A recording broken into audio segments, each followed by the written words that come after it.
Hi, this is Jacksonville Jumbo Shrimp broadcaster Scott Kornberg. It's time to take a listen back to the week that was in the Miami Marlins farm system with AAA Jacksonville, AA Pensacola, High A Beloit, and Low A Jupiter. First in AAA. The Jacksonville Jumbo Shrimp had come into this series here in Norfolk really struggling, having lost 9 of their previous 12 games. The Jumbo Shrimp had scored the second fewest runs in AAA, 36 runs in those 12 games. Heading into this series, their offense has absolutely exploded.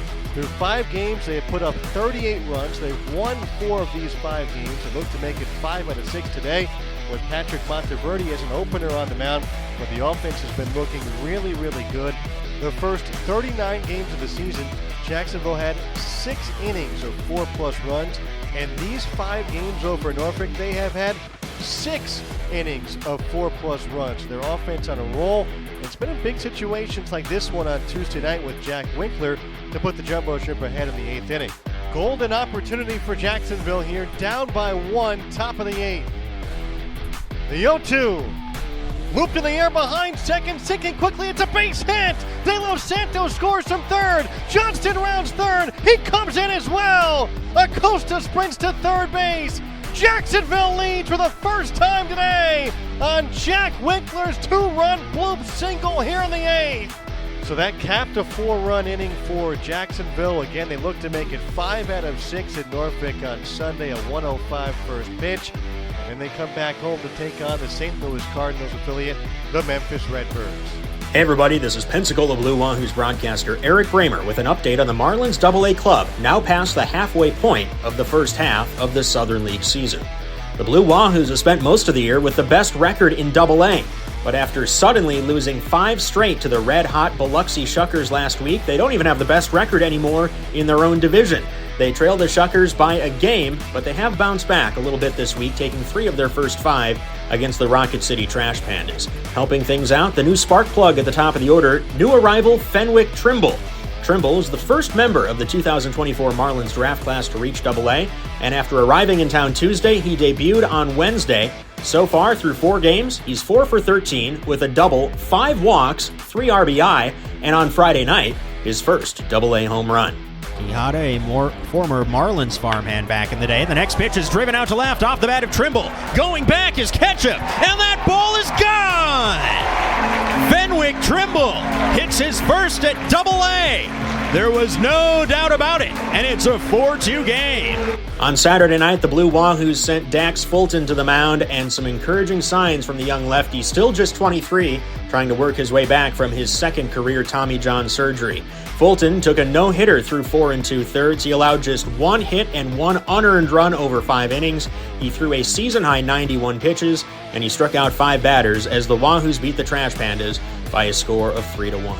Wahoos go for the series win this afternoon with Orlando Ortiz-Mayer on the mound, and then after an off-day Monday, they continue what is their longest homestand of the season next week as they welcome in the Birmingham Barons for another 6-game set at Blue Wahoo Stadium.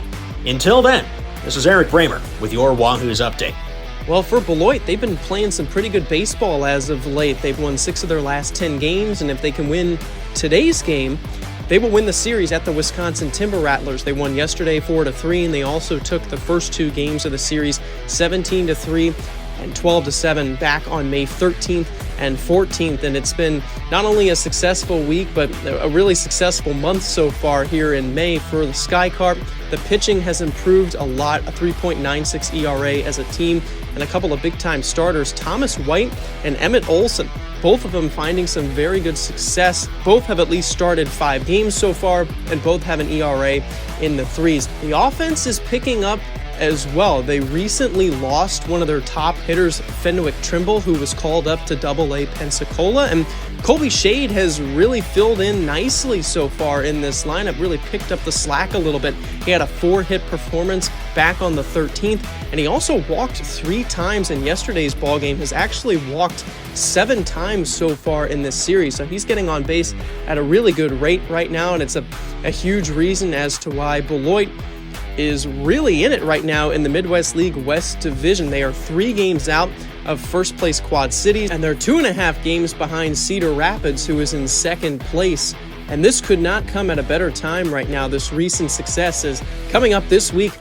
Quad Cities is in town, and it's not a usual series. It's actually going to be a 7-game series because of a suspended game that is going to be completed, a game that was suspended back on April 20th. So all of a sudden, Beloit has an opportunity to jump not only Cedar Rapids, but potentially Quad Cities in the standings and get back into first place. Really nice stuff right now for the Skycar. I'm Adam Glover, and this has been an update on Beloit. With the Jupiter Hammerheads, I'm Ian Binky. As of recording, following Saturday night's 6-5 loss to Fort Myers, the Hammerheads are 17-21. Through 5 games this week against the Mighty Muscles, Jupiter has stolen 22 bases, and they've only been caught once. Andrew Salas tied a season high with 3 stolen bases on Wednesday, and Dylan Head set a career high with 3 stolen bags on Friday. Both players are tied for the team lead with 14 steals this season. Jesus Hernandez has been a consistent performer in recent games for the Hammerheads. Over his last 16 outings, the 20-year-old infielder is batting .333 with a .583 slugging percentage. On the mound, Luke Lashutka has been extremely effective. The 2024 19th round selection has allowed just 1 earned run over his last 16 and 2/3 innings pitched, spanning 9 appearances. His fastball also touched 96 miles per hour on Thursday night. Next week, the Hammerheads head on the road for a key series against the division-leading St. Lucie Mets. For the Jupiter Hammerheads, I'm Ian Binky. Thanks to Eric Bramer, Matt Davis, Adam Glover, Brennan Erlinson, and Ian Binky. I'm Scott Kornberg. This has been the Miami Marlins Minor League Report.